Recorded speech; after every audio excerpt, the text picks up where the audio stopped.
I found a trading strategy that's so good that it made thousands of dollars in less than 2 weeks of trading.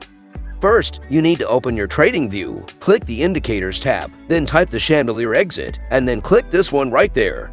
The second indicator will be a trend indicator called Elliott Wave Oscillator. Then finally, the last indicator is going to be a check-in money flow. Now let's customize the indicators.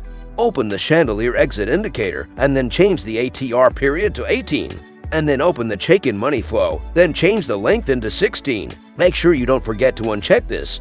The rules of this strategy are very easy. First, make sure the price is above this green line. Next, make sure the Elliott wave is green. And finally, make sure the check-in money flow is above this line. It's time for buy trade. Set the stop loss at the lower price and then set the take profit above the stop loss. And finally, we got a profitable trade.